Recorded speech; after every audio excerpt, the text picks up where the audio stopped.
2014년 1월 3일 아침 출근하려는데 이건 아니다 싶었다.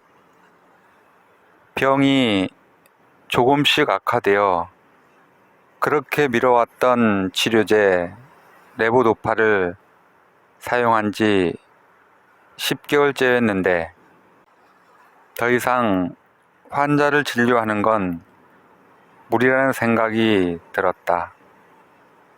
그래서 환자들에게 한 달만 쉬어야 할 것 같다고 양해를 구하고 출근을 포기했다. 첫 아이를 유산하고 어렵게 두 아이를 낳고 키우는 와중에도 결코 포기한 적이 없는 출근을 내려놓은 것이다. 하지만 바람과는 달리 증상은 더욱 악화되었고 결국엔 병원 문을 닫고 체질 개선과 요양을 목적으로 제주도에 내려갔다. 서놀리에 있는 조그만 집에서 혼자 머무르며 치료에만 집중했는데 처음에는 진료도 그만두고 공기 좋은 곳에 내려가서인지 병세가 호전되었다. 그러나 그것도 잠시 점점 몸을 움직이기가 힘들었다. 레보도파 약효의 지속시간이 3시간밖에 안 돼 하루의 반 정도는 누워서 약 먹을 시간이 되기만을 기다려야 했고 땀이 비오듯 쏟아져 하룻밤에도 옷을 3번 정도 갈아입어야 했다. 게다가 약 기운이 떨어지면 자율신경계가 깨져서 심박 동수가 120을 넘고 몸을 움직일 수가 없어 돌아눕기도 힘들고 이불이 무겁게 느껴져서 발로 차내려고 해도 다리가 뻣뻣해 그것도 여의치 않았다. 다리를 1cm 옆으로 옮기는 것조차 내 맘대로 되지 않던 것이다. 누군가 파킨슨병을 묘사할 때 온몸을 밧줄로 꽁꽁 묶어놓고는 움직여 보라고 하는 것이나 마찬가지라고 했는데 그 상태를 직접 경험하는 것은 커다란 고통이었다. 가장 큰 문제는 화장실이었다. 파킨슨병 환자들의 경우 소변이 금방 마려워 화장실에 자주 가는데 밤에도 예외는 아니다. 겨우 눈을 붙였는데 소변이 마려워 잠을 깨고 화장실에 갔다 오면 한두 시간 잠들었다가 다시 화장실에 가는 일이 반복되었다. 그날도 그랬다. 새벽 1시쯤 소변이 마려워 눈을 떴다.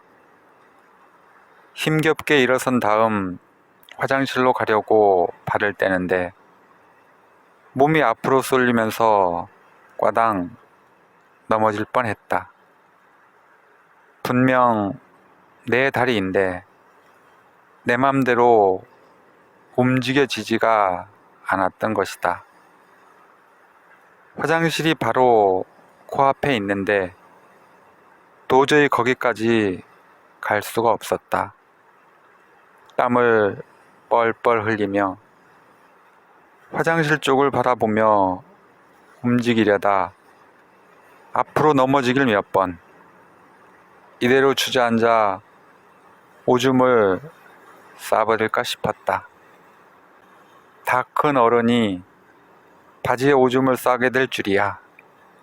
비참하고 고통스러운데 집에 나 혼자뿐이니 더 막막했다.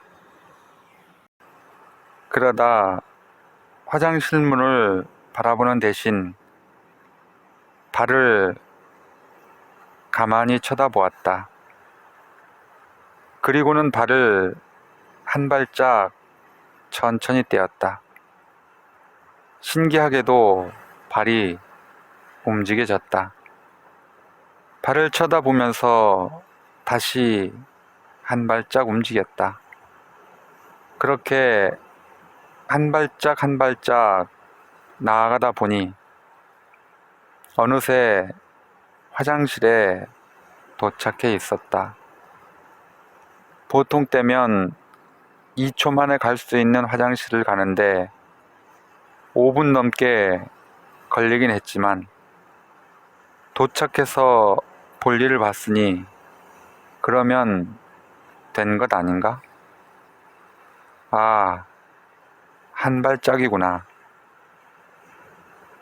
내가 가려는 먼 곳을 쳐다보며 걷는 게 아니라 지금 있는 자리에서 발을 쳐다보며 일단 한 발짝 떼는 것.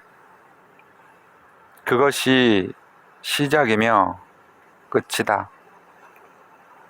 그렇게 한 발짝 한 발짝 내딛는데 집중하다 보면 어느새 목적지에 도착해 있는 나를 발견하게 되는 것이다.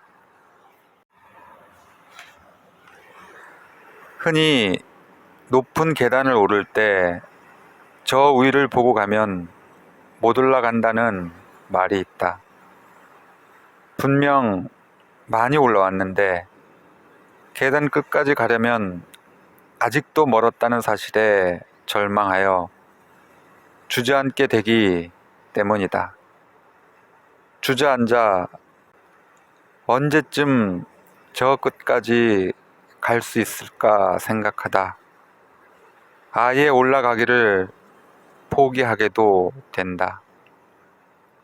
그러나 도저히 못 갈 것 같은 순간에도 발을 쳐다보며 한 발짝 떼는 것은 언제든 가능하다. 그리고 계단 끝을 보며 올라갈 때는 힘들다는 소리가 절로 나오고 올라가는 일 자체가 고통스러운데 신기하게도 발을 쳐다보고 한 발짝을 떼는데 집중하면 힘들다는 생각이 들지 않는다. 온 신경이 그저 한 발짝을 내딛는 데만 집중되기 때문이다. 선생님, 한 발짝을 떼는 것은 쉽죠. 그런데 만약에 그 길이 아니면 어떡하죠? 잘못된 길인 줄 모르고 한 발짝 한 발짝 열심히 갔는데 낭떠러지에 도착하면 어떡하느냐고요. 어느 환자가 볼멘 소리로 나에게 했던 말이다. 내가 몇 년 동안 진료를 맡았는데 병 때문에 도저히 진료가 불가능해서 다른 의사를 소개해주자 그는 나에게 울면서 전화를 했다. 선생님, 그 의사 선생님이 저한테 맞는 치료자일까요? 저를 도와줄 수 있는 분이 맞느냐고요. 만약에 아니면 어떡하죠? 나도 모른다고 대답했다. 그와 치료자가 맞을지 안 맞을지는 둘이 만나서 치료를 진행해 봐야 알 수 있기 때문이다. 내 딴엔 미안한 마음에 최대한 그와 잘 맞을 것 같은 치료자를 연결해 줬지만 내 생각이 틀릴 수도 있다. 만약에 잘 맞으면 계속 그 의사 선생님과 치료를 진행하면 되고, 안 맞으면 다른 치료자를 찾아가면 되죠. 그런데 지금처럼 울면서 아무것도 하지 않으면 당신의 상태가 더 나빠질 거라는 건 확실해요. 정말 미안하지만 내가 더 이상 당신을 진료할 수 있는 상황이 아니니까요. 이 길이 맞을까, 저 길이 맞을까? 우리는 늘 선택의 기로에 서게 된다. 그런데 분명한 것은 어떤 길로 가는 게 맞을지는 모르지만 걸어간 길을 내 것으로 만드는 것은 나의 몫이다. 배우자를 찾는다고 했을 때 그가 나와 맞을지는 누구도 모르는 거다.